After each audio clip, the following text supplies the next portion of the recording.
Amiguito, ¿tienes problemas con tu tarea? ¿Tienes dudas que no has podido resolver? ¿Tu maestro dio el tema por visto y te puso una película? No te preocupes, el profesor Dante Salazar resolverá tus dudas. Bienvenidos, yo soy el profesor Dante Salazar y estoy aquí para resolver todas las dudas que sus maestros incompetentes no pueden. El día de hoy recibí la carta del pequeño Martincito. Querido profesor Salazar, tengo un problema.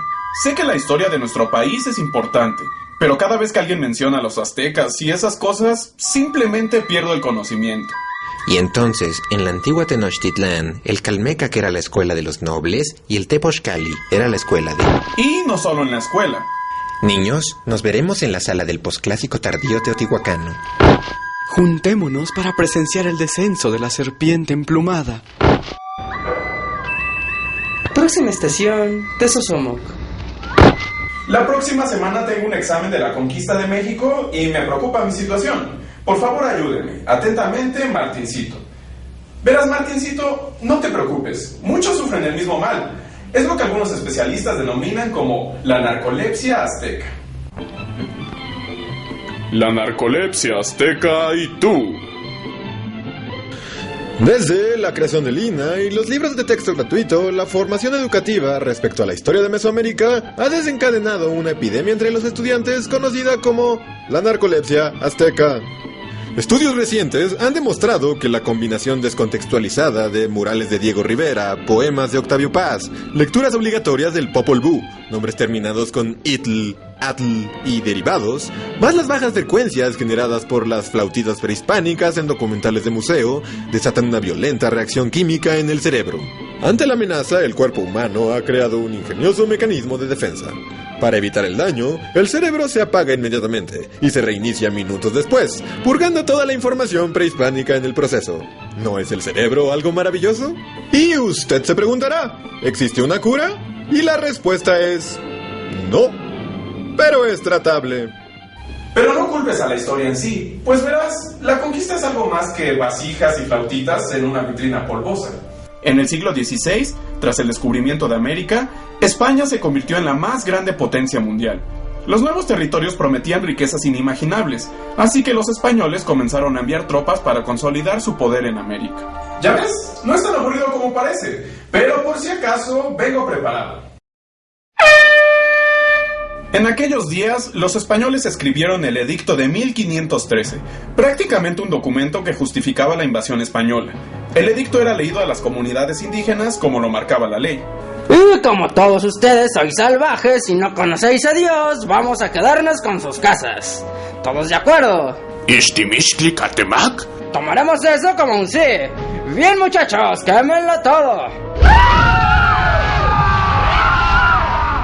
Conquistar tierras para la corona española se convirtió en una oferta muy atractiva para los europeos, entre ellos un joven llamado Hernán Cortés. Cortés nació en 1485 en Extremadura. Tenía mal carácter y nadie lo quería. Sus padres lo enviaron a la Universidad de Salamanca a estudiar leyes, pero regresó a casa sin terminar sus estudios. Básicamente fue el primer nini de la historia. Joder, que te pongas a hacer algo, niñato. Sin más alternativas, Cortés se embarcó hacia Cuba para servir al entonces gobernador Diego Velázquez. Velázquez deseaba organizar una expedición al interior del continente. Designó a Cortés como su comandante. Poco después, Velázquez se enteró de que Cortés era una lacra y quiso retirarle el puesto, pero el comandante zarpó de todos modos desobedeciendo la orden del gobernador. La expedición de Cortés contaba con 11 barcos, 100 marineros, 530 soldados, 12 arqueros y arcabuceros, 15 caballos, 15 cañones, un doctor, varios carpinteros, al menos 8 mujeres y nativos cubanos. Sé que es difícil, Martincito, pero tienes que hacer un esfuerzo. La cosa es que llegaron a Tabasco en 1519. Es en este momento en que aparece uno de los personajes más importantes de la conquista, una mujer que hasta la fecha es considerada enemigo público número 1, la Malinche. Pero lo cierto es que la historia ha sido injusta con la Malinche. Ella... Malintzin, Malinche, Doña Marina, símbolo de la entrega es la Malinche, madre violada, madre chingada, sí, chingada, chingada la madre chingona, chingona la madre, chingada, chingolito, la chingada, todos a la chingada. No estás ayudando, Octavio Paz, llévenselo a su laberinto. ¡A la chingada, chingada madre, chínguense, que a mí nadie me chinga! La Malinche fue regalada por un pueblo maya a Cortés y se convirtió en pieza clave para la conquista debido a su calidad de intérprete. Por ello se la ha tachado como traidora. Sin embargo, la Malinche fue a su vez entregada como tributo a los mayas y no era parte del Imperio Azteca, así que técnicamente no traicionó a nadie. La Malinche se volvió muy cercana a Cortés, hasta el grado de convertirse en su amante. Fue ella quien le ayudó a comunicarse con los indígenas y le habló por primera vez del Imperio Azteca. Todos conocemos el Imperio Azteca, la civilización más grande y poderosa que alguna vez existiera en Mesoamérica. Sin embargo, puede que tus recuerdos escolares no sean del todo precisos, así que es tiempo de algo que nos gusta llamar... Es más emocionante que en tu libro. Seguro recuerdan el mito de la fundación de Tenochtitlán, el pueblo elegido que salió de Aztlán en busca de un águila sobre un opal que, según la profecía, indicaba el punto sagrado donde habrían de edificar su ciudad. Pero es más emocionante que en tu libro. Lo que nunca cuentan es por qué los aztecas iniciaron su peregrinación. La razón es que eran perseguidos por la tribu Culhua, con la cual habían tenido un pequeño malentendido. Cuenta la leyenda que Tlatoani Culhua entregó a su hija a los aztecas para crear una alianza por matrimonio. Pero mientras el Tlatoani se imaginaba la ceremonia, los aztecas sacrificaron a la princesa a sus dioses, le sacaron el corazón y le arrancaron la piel. Cuando el Tlatoani visitó a los recién casados, encontró a su yerno bailando, vestido con la piel de su mujer muerta. Pero si fuimos muy claros: matar a su hija, arrancarle el corazón y bailar con sus pellejos. ¿Cuándo han tenido una boda? Tiene que poner más atención cuando hablamos. Debe sentirse como un idiota. Desde sus inicios los aztecas manifestaban un gusto especial por la sangre, y eso también se reflejaba en sus gobernantes. En tu libro de texto seguramente mencionan a Nezahualcóyotl, ese emperador benévolo e inteligente, famoso por su gusto por las flores y la poesía. Amo el canto del cenzontle, pájaro de 400 voces, pero amo más a mi hermano el hombre. Pero es más emocionante. Amo el canto del cenzontle, pájaro de 400 voces, pero amo más arrancar el corazón de mis enemigos con mis propias manos. Como el resto de los emperadores aztecas, Nezahualcóyotl era un guerrero, y se sabe que arrancaba el corazón de sus enemigos derrotados. Pero estas muertes tan aparatosas no eran gratuitas. Para los aztecas los sacrificios humanos eran muy importantes. Ellos creían que para mantener el orden del universo era necesario ofrecer sangre a los dioses, ya fuera para asegurar que el sol no se extinguiera, tener buenas cosechas o garantizar la lluvia. Para ser sinceros, todo lo arreglaban con sacrificios humanos. Oh, Tlaloc, danos agua a nosotros, tus hijos que te adoran. Hace mucho calor. Y se acabaron las tortillas. Los sacrificios humanos eran una parte muy importante dentro de su religión. No los juzgo, pero a ver, expliquen eso a los pueblos sometidos a los que sacrificaban. Los pueblos totonacas y tlaxcaltecos, bajo el yugo del Imperio Azteca, estaban obligados a pagar tributos con alimento, oro y esclavos. Pero además también eran usados como sacrificios humanos para los dioses. Pueden imaginar que los aztecas no eran muy populares. Cuando Cortés se enteró de esto, decidió aprovechar la enemistad entre los aztecas y los otros pueblos para crear alianzas. Su plan consistió en adentrarse hasta el corazón del territorio, buscando a los pueblos sometidos. Amigos, en el centro de estas tierras nos esperan tesoros inimaginables. Sí, para llegar a ellos tendremos que cruzar por kilómetros y kilómetros de terreno hostil, criaturas venenosas y nativos que quieren arrancarnos las cabezas y comernos. ¿Quién está conmigo? Ay, ya me quiero ir a mi casa. Para evitar la deserción y la tentación de abandonar la campaña por parte de sus hombres, tomó la decisión de quemar sus naves en el puerto de Veracruz. Aunque técnicamente no les prendió fuego, sino que las barrenó. Barrenar. Se le llama barrenar al proceso de perforar agujeros sobre una superficie sólida usando un taladro. Barrenar. Así que por favor, dejen de usar ese término de quemar las naves para cursilerías, especialmente tú, el de la guitarrita. Desde el inicio de la expedición, Cortés recibió visitas constantes de los mensajeros del Imperio Azteca, enviados por el emperador en turno, Moctezuma II, el señor enojado. Bueno, no es que en realidad estuviera enojado, sino que eso significaba su nombre.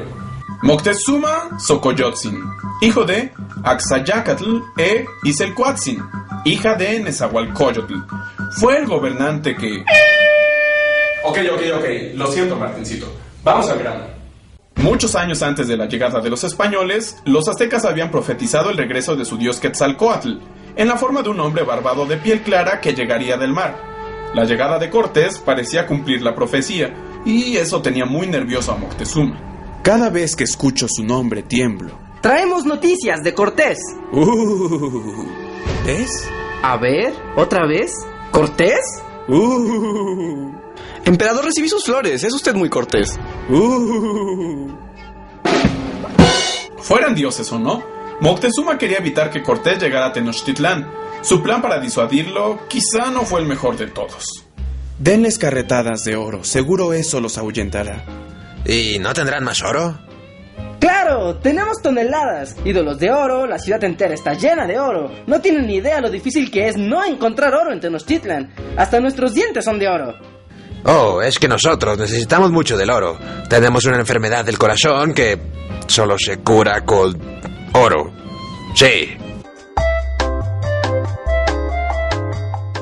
¿Tienen una enfermedad que solo se cura con oro? Seguro si se curan se irán. Mándenles todo el oro que tenemos.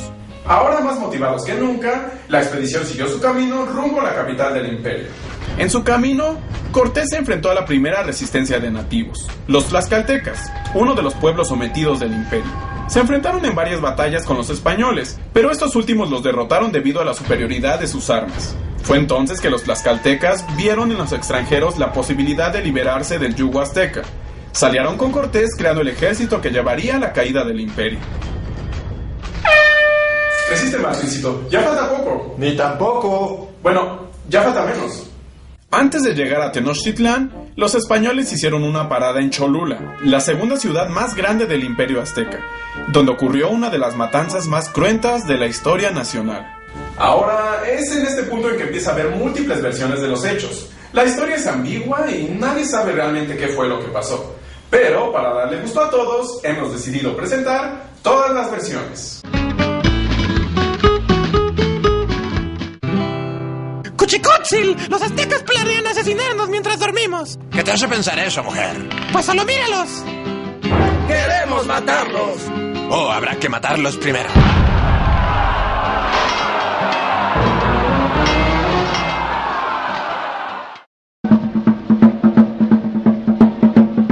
Soy tan malvado y voy a matarlos a todos. ¡Soy una puta y los traiciono a todos! ¡Ah! ¡Hija de la chingada!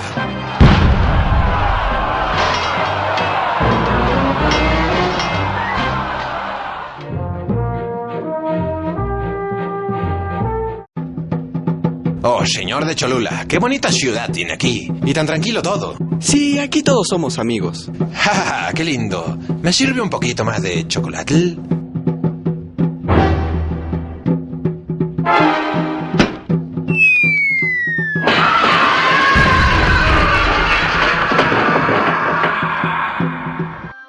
Tras matar a más de 3,000 personas e incendiar la ciudad, los españoles siguieron su camino hacia Tenochtitlán. Señor, vemos a la distancia a los hombres de Cortés. Podría esperarse que Moctezuma adoptara una actitud precavida después de lo que ocurrió en Cholula, pero no fue así. Oh, Dios mío, Quetzalcóatl en persona. Sea bienvenido. Tome mis joyas, tome mi trono, tome mi casa, tómelo todo. Y ese fue el gran encuentro de los dos mundos. Moctezuma, a pesar de todo, recibió a Cortés como un dios. Le alojó en su palacio, le regaló más oro y hasta permitió que pusieran símbolos cristianos en todos lados. Todavía se discute sobre las razones que llevaron a Moctezuma a someterse así a los españoles. Algunos dicen que fue por sus creencias, otros que era una estrategia para salvar a su pueblo. Como sea, Cortés pagó al emperador secuestrándolo. Pero no pueden tocarme, soy el emperador, y aunque yo quisiera, mi pueblo no lo permitiría. Ah, ¿quieres ver que sí? ¡Ah! Mi corazón arde como si estuviera envuelto en chiles. Cortés convirtió a Moctezuma en un títere que le sirvió para tener controlado a los aztecas. El pueblo estaba descontento, pero no podían hacer nada. Parecía que Cortés ya había vencido, pero entonces surgió una amenaza exterior.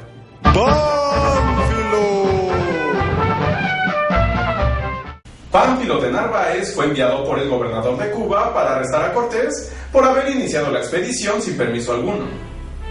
Pedro de Alvarado, te dejo encargado de la ciudad. Cuídala bien. ¡Sí!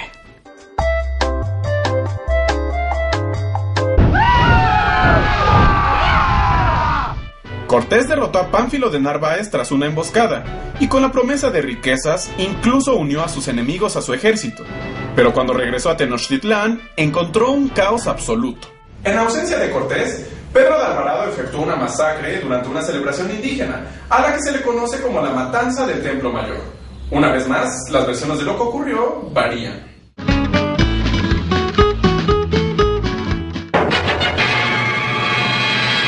No permitiré que derramen la sangre de inocentes.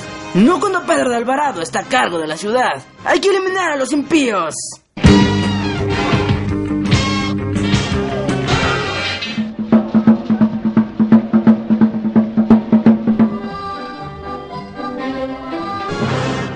Nadie sobrevive a la furia de Pedro de Alvarado. Os mataré a todos sin razón alguna porque soy muy malo. Joder.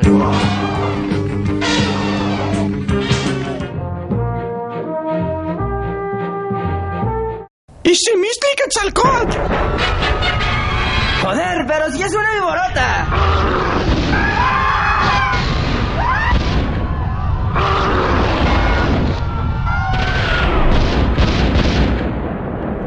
Si alguien pregunta, fuiste tú. Como haya sido, la matanza acabó con la paciencia de los aztecas, quienes se rebelaron contra los españoles. Para calmar a las masas, Cortés hizo que Moctezuma diera un discurso a la gente, pero los aztecas estaban cansados de la debilidad de su rey y no lo escucharon. Incluso lo apedrearon hasta matarlo, aunque igual hay varias versiones. Pueblo mío. ¡Te odiamos, Moctezuma! Pueblo mío. ¡Te odiamos, Moctezuma! Nosotros también.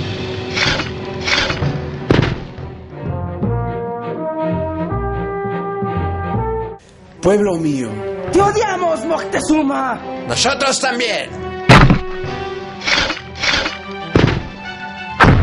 Si alguien pregunta, fueron ustedes. Sin Moctezuma a su lado y la rebelión en el punto más álgido, Cortés y sus hombres se acuartelaron en el palacio. Como los aztecas quitaron los puentes que salían de la ciudad, los conquistadores desarmaron el palacio y construyeron puentes transportables. Luego tomaron todo el oro que pudieron cargar y huyeron de la ciudad a mitad de la noche. Y aquí surgen muchas preguntas. ¿Cómo es que la turba iracunda no mató a los españoles cuando pudieron? ¿Por qué dejaron que se quedaran tanto tiempo en el palacio? ¿Cómo les dio tiempo de construir puentes sin que alguien lo notara? ¿Por qué nadie puso guardias cuidando el palacio? ¿Cómo sacas a 400 hombres cargados de oro, con caballos, cañones y armaduras sin que nadie se dé cuenta? Pues nadie lo sabe. Lo que sí sabemos es que los españoles fueron descubiertos a la mitad del camino. Los aztecas los persiguieron y mataron a más de la mitad. Aquella es conocida como la Noche Triste. Ante la derrota, se cuenta que Cortés lloró bajo un árbol, pero con todo y lo triste que estaba, planeó la venganza. Mandó a construir bergantines para asaltar la ciudad desde el lago. Mientras tanto, los aztecas eligieron como emperador a Cuitláhuac, quien, en vez de perseguir a los españoles sobrevivientes, dijo: Esperemos a la temporada de guerra dentro de un mes, mientras volvamos a hacer sacrificios. Bueno, no podía esperarse mucho de un emperador cuyo nombre significa guano seco. Guano es el nombre con el que se le denomina al excremento de murciélago, que en grandes cantidades resulta ser tóxico. Guano. Mientras los aztecas esperaban la temporada de guerra, Cortés terminó sus barcos y estableció una fuerte alianza con los tlaxcaltecas. En 1521 todos juntos atacaron Tenochtitlán. Cortés bloqueó los puentes de la ciudad, encerró a los aztecas y los dejó morir lentamente de hambre y enfermedades. El mismo Cuitláhuac murió a causa de la viruela negra, que trajeron consigo los españoles. Guano Seco fue sucedido por Cuauhtémoc, el único azteca que desde el principio dijo: ¿Por qué no los matamos ya, maldita sea? ¡Somos más! Pero ya saben cómo es esto. Cuauhtémoc enfrentó valerosamente a los conquistadores, pero en estado de sitio y combatiendo tanto a españoles como tlaxcaltecas, no pudo hacer mucho, y Tenochtitlán cayó el 13 de agosto de 1521. Cortés derrotó al imperio y lo entregó a la corona española. Destruyó todos los templos paganos, prohibió los sacrificios humanos y erradicó lo que quedaba del imperio azteca. A Cuauhtémoc lo torturó hasta la muerte para que confesara la localización de un tesoro que nunca existió.